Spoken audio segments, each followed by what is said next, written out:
Daho stood at the observation window of the massive starship, watching Earth shrink behind him. The blue planet that had been humanity's home for millions of years was now just a marble in the darkness. He felt nothing. No sadness, no regret. Only relief. Final head count is confirmed, Yuna said, approaching with her datapad. Her voice was steady, but Daho noticed her hands trembling slightly. 2,300,000 souls on this fleet alone. Combined with the other departure groups, we're looking at nearly 40 million humans leaving Earth. Daho nodded. 40 million of the best and brightest. Doctors, engineers, scientists, artists, teachers. Anyone who had the skills to qualify for the Vulcan Collective's generous offer. Anyone smart enough to see that Earth was finished odd. It had been 3 years since the Vulcan made first contact. They arrived not with weapons, but with solutions. Their ships appeared in orbit, broadcasting messages of friendship in every human language. They offered a choice, simple and clear. Stay on Earth and die slowly with the dying planet, or join their vast interstellar community and live among the stars. The Vulcan explained that Earth had maybe 50 years left before total ecological collapse. The damage was too severe, they said. Reversing it would take resources and time that humanity simply did not have. But the Vulcan could offer something better. New worlds, already prepared and waiting. Technology that could extend human lifespans by centuries. A chance to be part of something greater than one small dying planet. There was only one condition. Those who left could never return. Never communicate with Earth again. The Severance Covenant, they called it.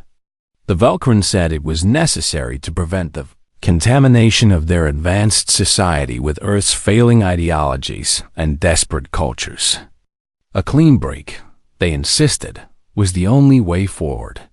Millions signed without hesitation. Daho had been one of the first. He remembered the day he made his decision. He had been working in one of Earth's last functioning power stations, watching the energy grid fail sector by sector. People were dying from heat waves and cold snaps. Food was scarce. Water was rationed. The governments had long since collapsed into regional warlords and desperate communes. When the Vulcan offer came, Daho saw it for what it was: salvation. A lifeboat off a sinking ship. He convinced everyone he knew to apply. His colleagues, his friends, even distant relatives. Some refused. Fools, he thought. People too stubborn or too stupid to accept reality. Minho had been one of those fools. Daho's former mentor, the man who taught him everything about engineering. When Daho told him about leaving, Minho just shook his head. "You're abandoning them, Daho," Minho said quietly. "The people who can't leave. The ones who don't have fancy degrees or special skills. What happens to them?" "They were doomed anyway," Daho replied. "At least this way, some of humanity survives. We'll carry on the species among the stars." "That's not humanity," Minho said. "Humanity isn't just smart people saving themselves. It's everyone. Struggling together, surviving together. You leave now, and you're not saving humanity. You're just saving yourself." They hadn't spoken since. That was 8 months ago. Now, as Earth disappeared from view, Daho wondered briefly if Minho was still alive down there. Probably not, he decided. The latest reports before communications were cut said riots had consumed most major cities. Starvation was everywhere. The people who stayed behind would be dead within a decade. Jiwoo appeared beside them, still wearing her pilot uniform. She was young, barely 25, but already one of the best pilots humanity had ever produced. She had jumped at the chance to leave. "Navigation confirms we're on course for the first waypoint," she said cheerfully. 6 months to the processing station. Then another year to our assigned colony world. Celestial Garden, they're calling it. Sounds beautiful, doesn't it? Anything is beautiful compared to Earth, Yuna muttered. Jiwoo's smile faded slightly. Do you think we made the right choice? There was no choice, Daeho said firmly. Earth was finished. We saw the data. The oceans acidifying, the atmosphere degrading, the soil turning to dust. No technology we had could fix it in time. The Velkrin were honest about that. They showed us the projections. But we had people working on solutions, Yuna said softly. My team was developing new carbon sequestration methods. There were fusion reactor prototypes, vertical farms, water purification systems. Not enough, Daeho interrupted. Too little, too late. The Velkrin have centuries more experience than us. If they say Earth can't be saved, then it can't be saved. The conversation died there. Around them, other passengers moved through the ship's corridors. Humans in clean clothes, well-fed, healthy, hopeful. So different from the skeletal figures starving in Earth's ruined cities. This was the right choice, Daeho told himself. It had to be. The Velkrin liaison approached their group. Its name was impossible for human tongues to pronounce, so everyone just called it Guide. It was tall and slender, with 4 arms and skin that shimmered like oil on water. Welcome, honored guests, it said in perfect English. You have made a wise decision. Earth's trajectory was unsustainable. You will find life in the collective to be far superior. No hunger, no disease, no war. Only progress and prosperity. When do we get the longevity treatments? Jiwoo asked eagerly. Once you reach Celestial Garden and complete your orientation, Guide replied. The treatments require careful integration with your biology. But I assure you, within 2 years, your aging will slow to a crawl. You will have centuries to explore, create, and thrive. Daeho felt that surge of relief again. Centuries of life. Advanced technology. A place in an interstellar civilization. They were the lucky ones, the survivors, the future of humanity. Behind them, Earth continued to shrink into the darkness. Along with the 8 billion people they had left behind to die, none of them looked back. 15 years had passed since the Exodus, and Daeho was beginning to understand what he had traded away. Celestial Garden was beautiful. The cities gleamed with architecture that seemed to grow organically from the ground, all flowing curves and impossible angles. The sky was a soft purple, and 3 moons hung in the night. The air was clean, the food was abundant, and disease was virtually unknown. But Daeho was not happy. He sat in his small apartment, reviewing his work assignments for the 3rd time this month. Mid-level infrastructure maintenance. The same job he had been doing for 12 years. Every request for advancement, every application to more interesting projects, had been quietly denied. Around him, his apartment was comfortable but generic. The same as every other human apartment in the district. The Velkrin had been generous with the basics, but anything beyond that required special permissions that never seemed to come through. Yuna arrived at his door, looking tired. She worked in one of the research facilities, studying alien biology. It had seemed like a dream job at first. Another proposal rejected, she said, dropping into his chair. That's the 5th time they've turned down my request to study the longevity treatment mechanisms. They said it's proprietary, Daeho reminded her. Everything is proprietary, Yuna snapped.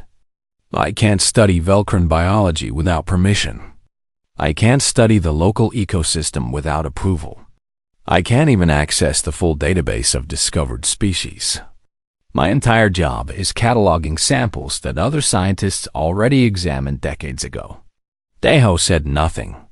He had noticed the same pattern in his own work. Humans were given tasks, not responsibilities.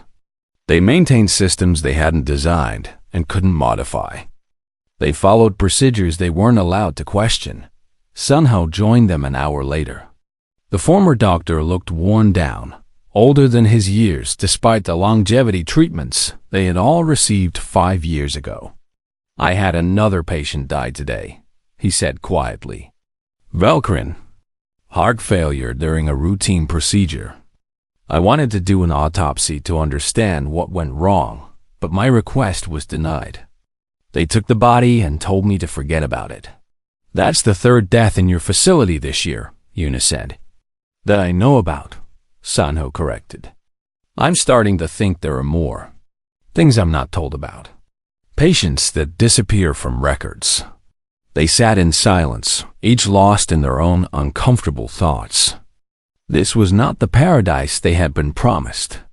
Or perhaps it was, and they were finally seeing it clearly. Hyan burst into the apartment without knocking. She was 17, born here on Celestial Garden to parents who had left Earth. She had never seen humanity's homeworld except in carefully curated historical files. "I need to ask you something," she said, her young face intense. "What was Earth really like? Before the collapse?" "Why do you ask?" Deho said carefully. "Because the archive records don't make sense," Hyan replied. "They say Earth was violent and primitive, that humans were barely civilized, that we were destroying ourselves through ignorance and aggression. But my parents' stories don't match. They talk about music and art and literature, about cooperation and kindness, about people who cared about each other." Yuna and Deho exchanged glances. They had noticed the historical revisions too. The Velkrin educational materials portrayed pre-Exodus humanity as savage and self-destructive. A cautionary tale of a species that nearly destroyed itself before being saved by Velkrin generosity. "Earth had problems," Deho said slowly. "But we weren't animals. We were trying to fix things. We just ran out of time. Or we ran out of courage," Yuna said bitterly. Han pulled out a data tablet. "I hacked into a deeper archive level. Don't ask me how. I found something interesting. Population statistics from Earth." She showed them the screen. Deho felt his stomach drop. The data showed Earth's population over the past 15 years. It had dropped initially, as expected. But then it stabilized. Then, impossibly, it started growing again. Current estimates put Earth's population at 6 billion and rising. "That's impossible," Sunho whispered. "The Velkrin said Earth would be uninhabitable by now, that everyone who stayed would be dead. The data is encrypted and hidden," Heian said. "But it's there, monitored regularly by Velkrin intelligence. Earth isn't dead. It's alive, and apparently doing well enough that the collective is watching it closely." Deho felt 15 years of certainty crumbling. They had been lied to, or at least not told the whole truth. Earth survived. The people they abandoned, the billions they left to die, had somehow pulled through. "There's more," Han continued. "I found records of what happened after we left. The remaining humans reorganized quickly. With the defeatist elite gone, people took the phrase, 'adapt or die,' seriously. They pooled resources, shared knowledge freely, and worked together like never before. Some kind of ex-military commander named Minho led the initial reorganization." Deho's heart stopped. Minho, his old mentor. The fool who stayed behind was not only alive, but had helped save humanity. Why would the Velkrin hide this from us? Yuna asked, though her voice suggested she already knew the answer. "Because they need us to believe we made the right choice," Deho said slowly, the truth settling over him like cold water. "If we knew Earth survived, we might question everything. We might realize we're not partners in this collective. We're labor. Skilled labor, but labor nonetheless." Sunho stood up and walked to the window. "I've been thinking about the longevity treatments," he said. "About how we need regular injections to maintain them. About how only the Velkrin can produce the compounds. About what happens if we displease them and the treatments stop. We're dependent, Yuna finished. Completely dependent on them for everything that makes life here worthwhile. Hyeon looked at the three of them with young, fierce eyes. So what do we do about it? Daeho thought about Minho's last words to him 15 years ago. About humanity being everyone, struggling together, surviving together. He thought about the choice he made to save himself instead of fighting for his world. We start asking questions, he said finally. We find others who are noticing the same things. We build a network. And we find out the truth about what we really are to the Velkrin. That's dangerous, Sunho warned. More dangerous than living a comfortable lie. Yuna challenged. They all knew the answer to that. The meeting broke up with quiet determination, each person carrying a new burden of doubt and a small spark of defiance. Outside, the beautiful alien city gleamed under 3 moons, a golden cage dressed up as paradise. Minho was 78 years old, and Earth had never been more alive. He stood on the observation deck of the orbital station, looking down at the planet below. The clouds were whiter now, the oceans bluer. The atmospheric processing stations they had built were working. Not perfectly, but working. Earth was healing. Chancellor, the delegation from the Broken Chains Alliance has arrived, Yoonji said, approaching with her usual efficiency. She was barely 30, born 2 years after the Exodus, and already one of Earth's most brilliant engineers. Already? Minho checked the time. They're early. They're eager, Yoonji corrected. Word of our new drive system has spread fast. Everyone wants to see the species that went from nearly extinct to faster than light capable in 35 years. Minho allowed himself a small smile. 35 years ago, when millions of Earth's best minds had abandoned the planet, everyone assumed humanity was finished. The educated elite fled to the stars. The governments had collapsed. The infrastructure was failing, but something unexpected happened. The people who remained stopped waiting for someone to save them and started saving themselves. Minho had been a military commander before the collapse, managing logistics for disaster relief. When the Exodus happened, he found himself organizing refugee camps for millions of displaced people.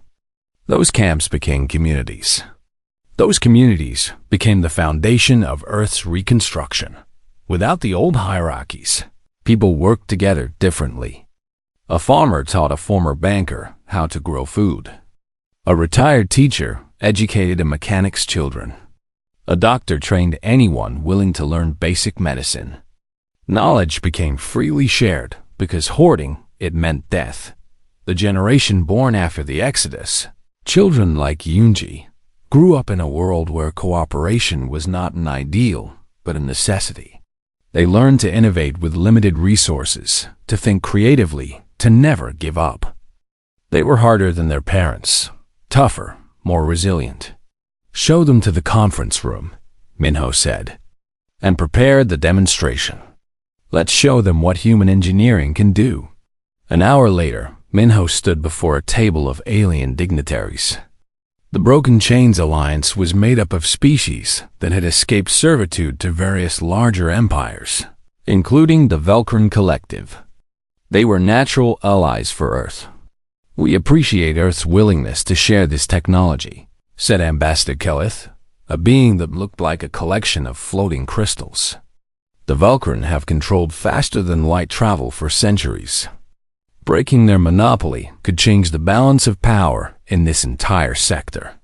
Our drive system works on completely different principles, Yoonji explained, activating the holographic display. We didn't have access to Velkrin technology, so we developed our own from scratch. It's less efficient in some ways, but it has advantages. It's cheaper to build, easier to maintain, and doesn't require exotic materials. How did you develop this without any foundation?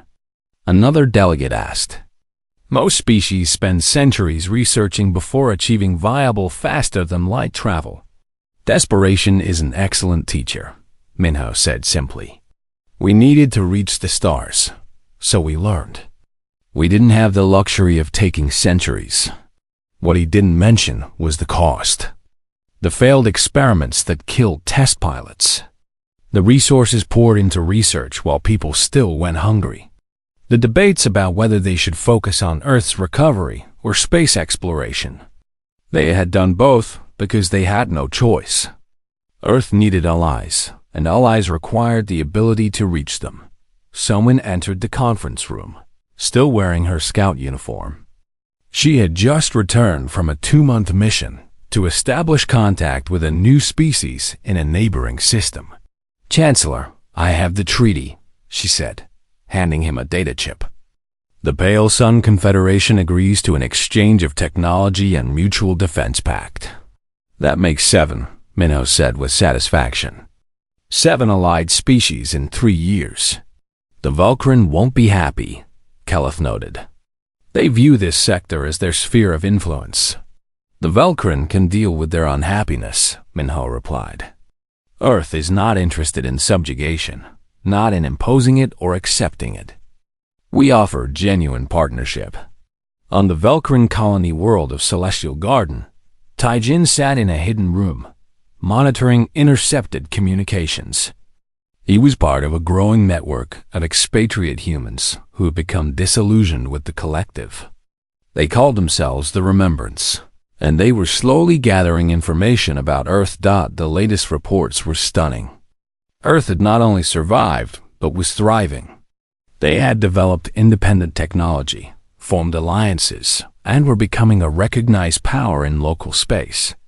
The planet the Vulcaran had written off as a lost, because was now a potential rival.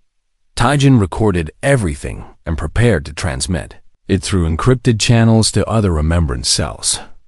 But first, he copied a portion to send to Earth itself. It was risky.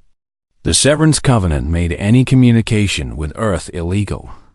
But Taijin was tired of living a lie. He composed a simple message to Earth from those who left. We hear you survived.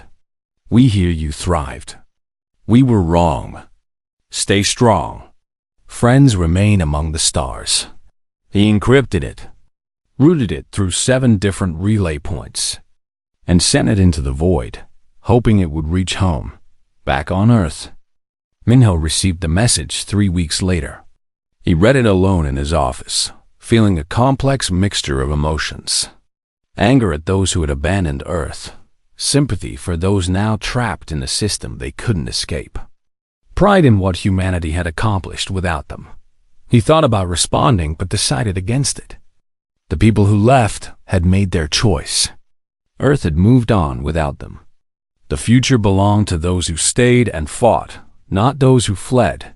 But he kept the message, filed it away in a secure archive. Because someday, he knew, there would be a reckoning. The Vulcaran would not tolerate Earth's rise forever. And when that confrontation came, it might matter that some humans in the collective still remembered where they came from. Yunji found him an hour later, staring out the window at Earth. Are you all right, Chancellor? Just thinking about the past, Minho said. And the future. We've accomplished so much, but the real test is still coming. The Vulcaran? They won't let us continue unchallenged, Minho confirmed. We're disrupting their order, proving that their way isn't the only way. That's dangerous to them. Then we'll be ready, Yunji said with the confidence of youth. We survived Earth collapse. We survived rebuilding. We'll survive whatever comes next. Minho looked at her and felt hope. This generation, born in fire and raised in struggle, was stronger than any before. They didn't know how to give up because giving up meant death. Yes, he said, we will survive, because that's what humanity does best. The War Council met in secret, hidden in the depths of Celestial Garden's maintenance levels. Daeho looked around at the 23 faces gathered in the dim light. 23 humans out of the millions living in the collective who dared to question their golden cage. The fleet is mobilizing, whispered Taijin, who worked in the communications hub. I've confirmed it through 3 separate sources. The Vulcan are preparing a military strike against Earth. Deho felt his stomach turn cold. 50 years since the Exodus, and it had come to this. Earth had committed the ultimate crime in Vulcan eyes. They had survived without permission and thrived without supervision. "How long do we have?"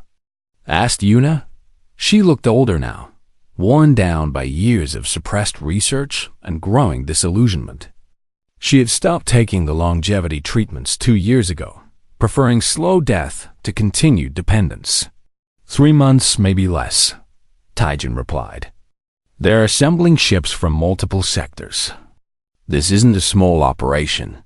They mean to end Earth as a threat. We have to warn them, Deho said immediately. How? Demanded Sunho. Any transmission to Earth will be intercepted. The Severance Covenant monitors are everywhere. I've been working on something, Taijin said hesitantly.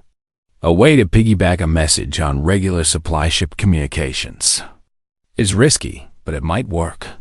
Do it, Deho ordered. Whatever the cost, Earth needs to know what's coming.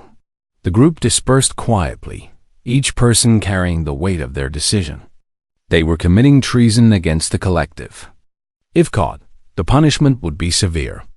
But doing nothing meant allowing the destruction of humanity's homeworld. 3 days later, the Vulcan security forces raided their meeting location. Someone had betrayed them. Taijin managed to escape, but Deho and 15 others were captured. They were brought before a Vulcan tribunal. The charges were read in cold, efficient tones. Conspiracy against the collective. Attempted communication with a restricted world. Sedition and treason. You were given paradise, the chief magistrate said, its multifaceted eyes reflecting no emotion. You were rescued from a dying world. And this is how you repay our generosity? You lied to us, Deho said, his voice steady despite his fear. You said Earth would die. You said we were saving humanity. But you just wanted our skills, our knowledge, our labor. You made us dependent and compliant. You were useful, the magistrate replied. You still could be, if you accept your place. Our place as servants? Una spat. As second-class citizens in a society we help build? As survivors, the magistrate corrected. The alternative is elimination. Choose wisely. Before Deho could respond, alarms blared throughout the facility. The magistrate's expression shifted to something that might have been anger. What is the meaning of this? A junior officer rushed in. Earth has mobilized its defense fleet. Multiple allied species are joining them.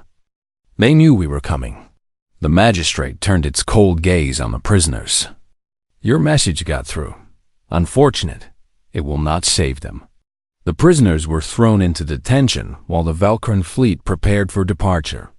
Taijin, still free, watched from hiding as massive warships gathered in orbit. He had gotten a warning out, but at what cost? 50 light-years away, Earth was preparing for war. Unji stood in the command center, coordinating defensive positions. The warning from Taijin had arrived 2 months ago, giving them precious time to prepare. All allied fleets are in position, reported the tactical officer. The Broken Chains Alliance sent everything they could spare. The Pale Sun Confederation is holding reserve positions.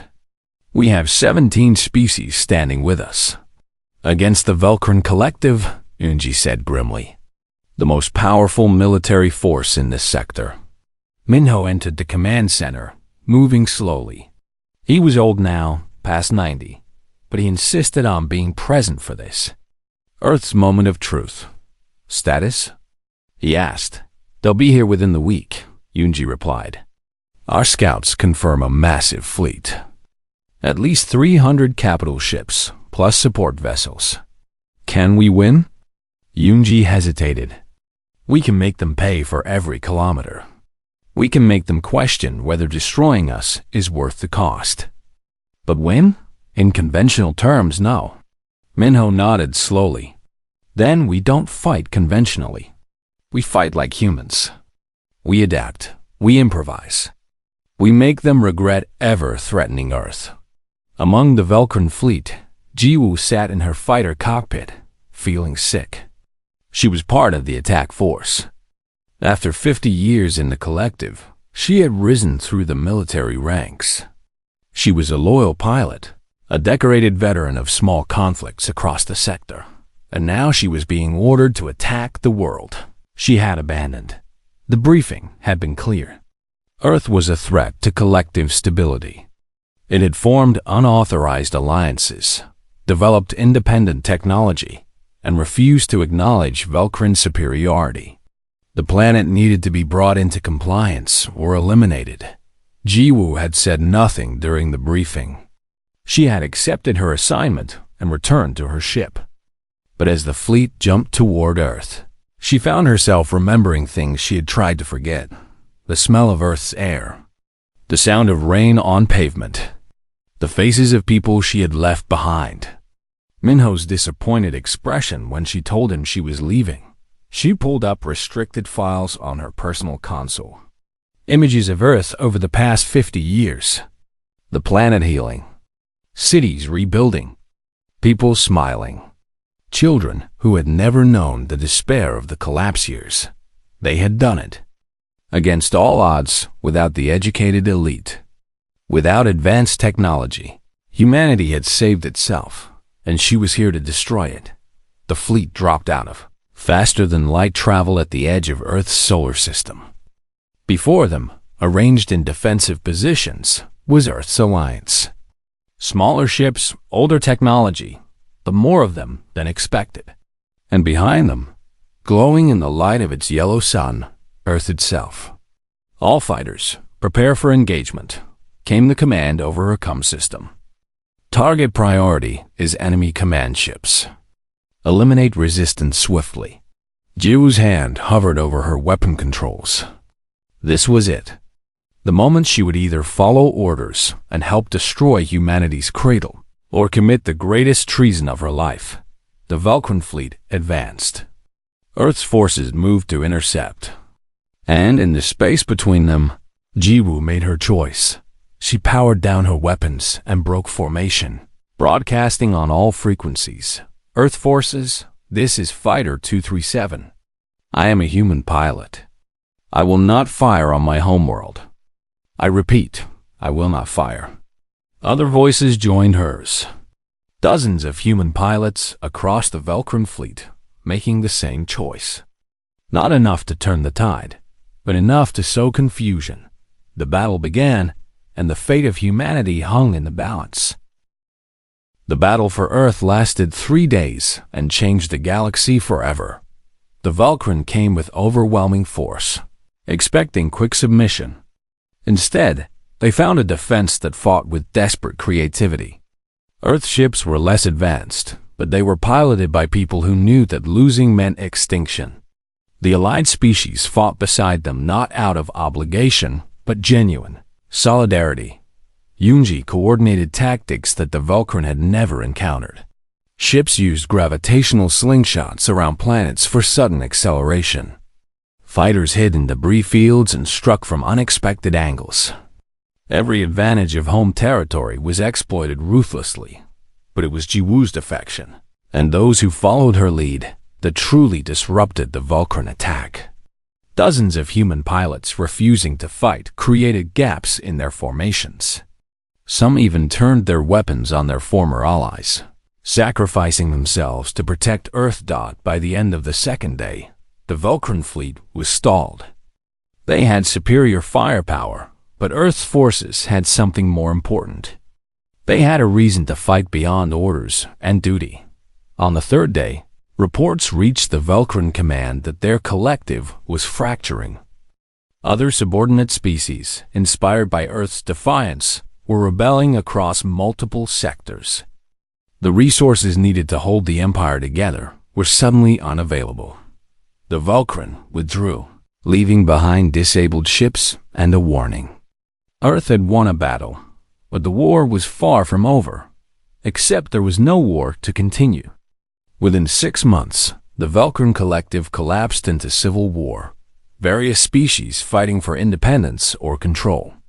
The galaxy's power structure shattered, and humanity emerged as an unexpected survivor.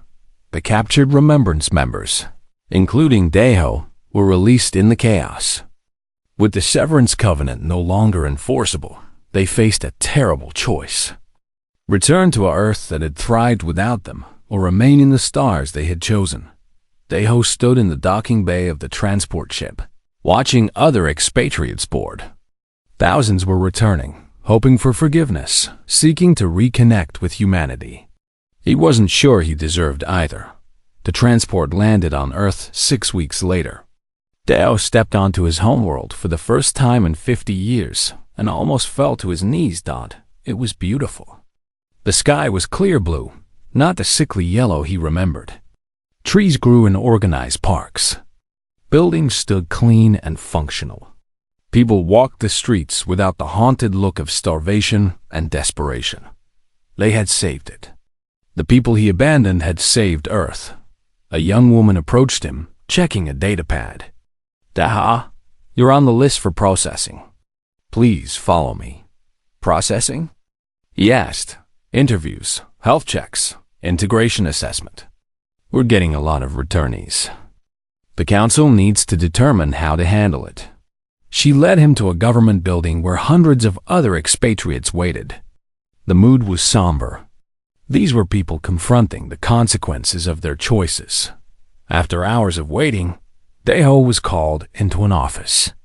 Behind the desk sat an old man in a wheelchair, his face lined with age, but his eyes still sharp. Minho.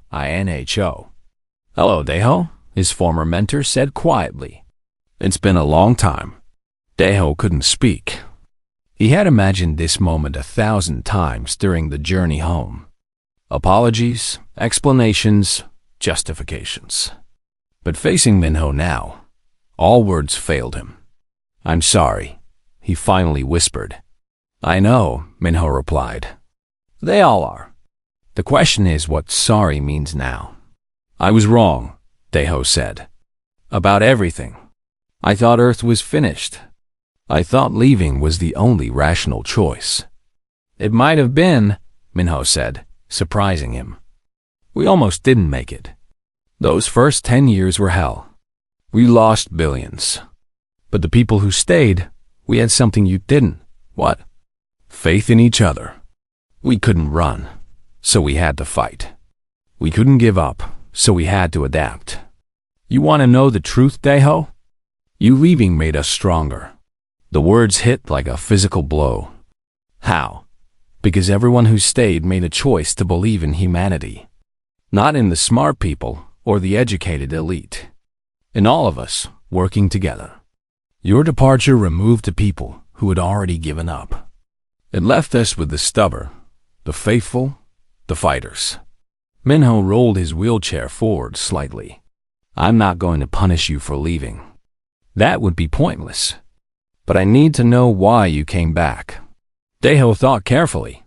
Because I realized what I lost. Not Earth, not comfort, not even my life. I lost the chance to be part of something that mattered. The collective offered me paradise, but it was someone else's paradise. I was a guest, not a builder. Here, even if I had died in the struggle, I would have been part of creating something real. Minho nodded slowly. Earth will accept some of you back. Not all. We don't have resources for millions of returnees, and frankly, some don't deserve return. Jiwoo will be allowed back because she fought for us when it mattered. Others who helped defend Earth or aided the remembrance will be considered. And me? You can stay, Minho said, but not as an engineer. Not in any position of authority. You'll work basic jobs, earn your place like anyone else. You'll spend your remaining years proving that you understand what you abandoned. I accept, Deho said immediately. Over the following months, Earth processed the returnees. Jiwoo was given a conditional pardon, but required to serve in reconstruction efforts.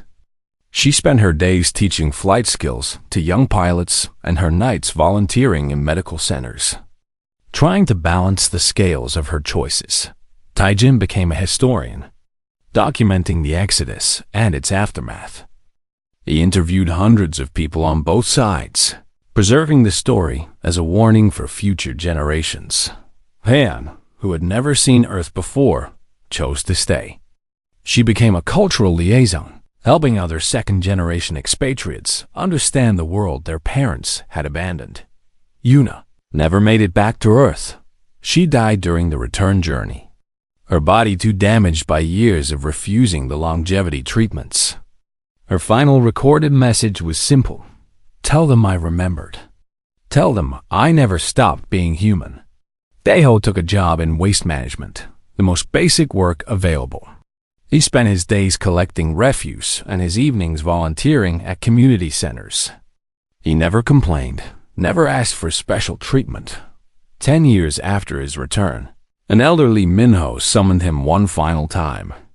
The old commander was dying, his body finally giving out after 9 decades of life. Do you understand now? Minho asked from his hospital bed. Yes, Daeho replied.